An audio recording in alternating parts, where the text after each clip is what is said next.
Hindi kita kayang baguhin, ano? Tao rin ako, nagkakasala rin ako kapatid.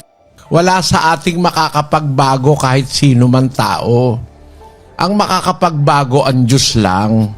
10:23 ni Jeremias. O Panginoon, talastas ko na ang lakad ng tao ay hindi sa kanyang sarili. Hindi para sa taong lumalakad ang magtuwid ng kanyang mga hakbang. Hindi mo kayang ituwid ang hakbang mo. Kahit tatay mo, kahit nanay mo, kahit asawa mo, hindi ka kayang ituwid. Walang taong may kapangyarihang ituwid tayo.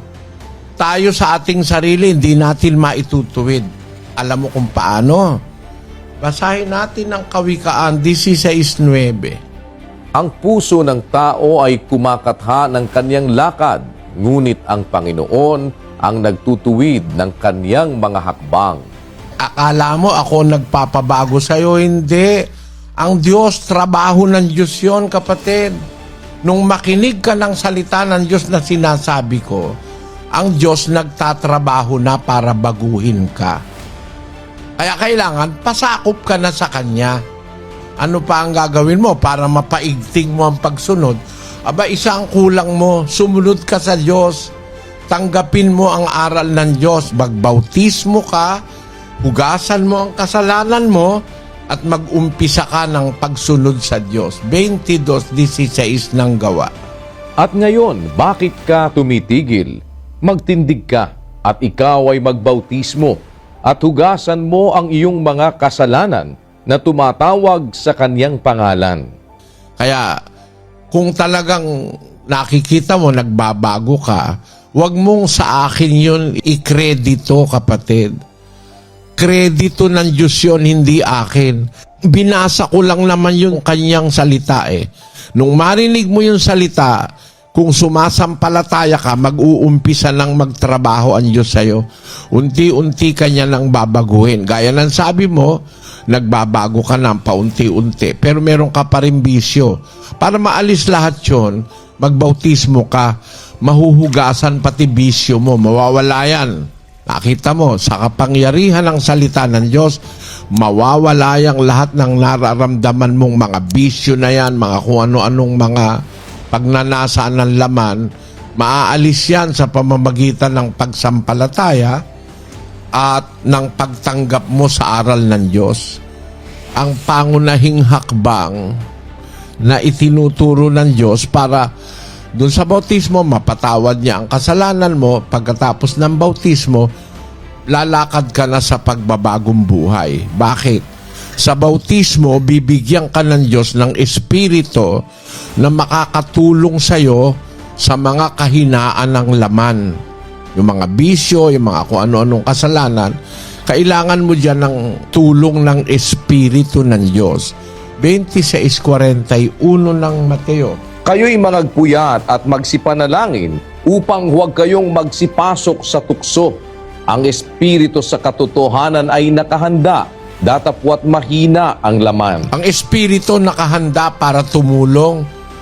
Mahina kasi ang ating laman. Kailangan lang, para tumaggap ka ng espiritu na makakatulong mo sa kahinaan ng laman, kailangan mabautismuhan ka muna. 2:38 ng Gawa. At sinabi sa kanila ni Pedro, "Magagsisi kayo at magagbautismo ang bawat isa sa inyo sa pangalan ni Hesukristo sa ikapagpapatawad ng inyong mga kasalanan at tatanggapin ninyo ang kaloob ng Espiritu Santo." Sa bautismo, tatanggap ka ng kaloob ng Espiritu Santo.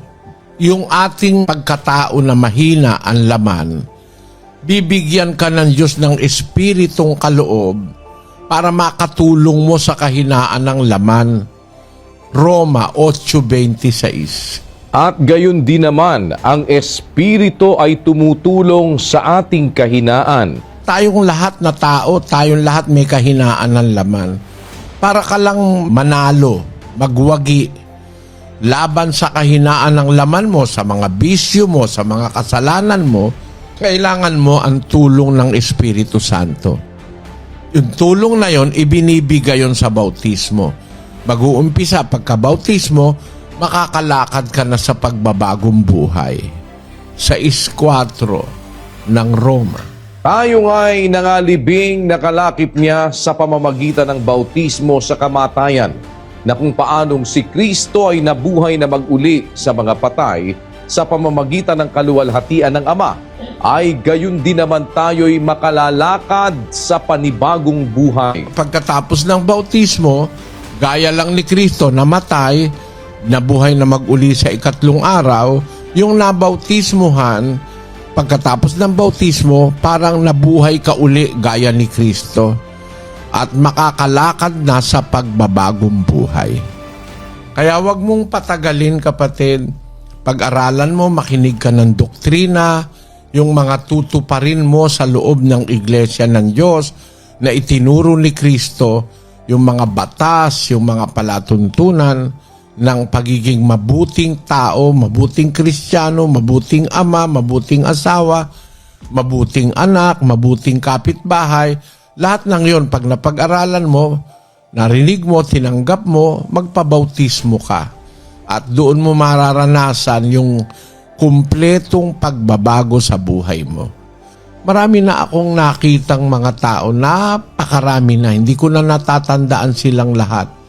Hindi sila nagbago sa panahong nakaraan, hindi na pabago ng kulungan, hindi na pabago ng batas ng tao. Kasi meron tayong mga kapatid, naanib sila sa loob na ng kulungan eh. Kasi meron tayong prison ministry eh. Mga tao silang dating miyembro ng iba-ibang iglesia pero nandun sa kulungan.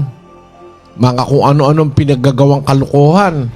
Eh nung mangaral kami sa kulungan, sabi nung isang dun sa maximum ba yun, ng Muntinlupa, sabi niya, alam mo, Brother Lee, ang magulang ko namatay, masama ang loob. Ba't ka ako? Eh kasi hindi nila ako napagbago, di nila ako maawat sa bisyo. Ang asawa ko, di rin ako maawat sa bisyo. Kaya nalulung ako sa droga.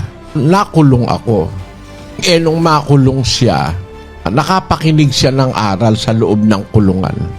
Nataon naman, nung nakikinig siya ng aral, meron na siyang balak na magbagong buhay. Lumabas yung hatol sa kanya na mahigit na 15 o 20 taon na pinapawalan salas siya. Sabi niya, miski kulungan di siya napagbago, pero nung marinig niya aral ng Diyos, nabago siya. Yun ang nangyayari sa iyo, kapatid. Narinig mo, unti-unti ka na kamong nagbabago mula nang makinig ka. Pero para maging ganap yun, mapasakop kang ganap sa batas ng ating Panginoong Hesus. Makita mo, maiiba ang pananaw mo sa buhay. Yan ang karanasan ng maraming mga taong nakinig sa salita ng Diyos.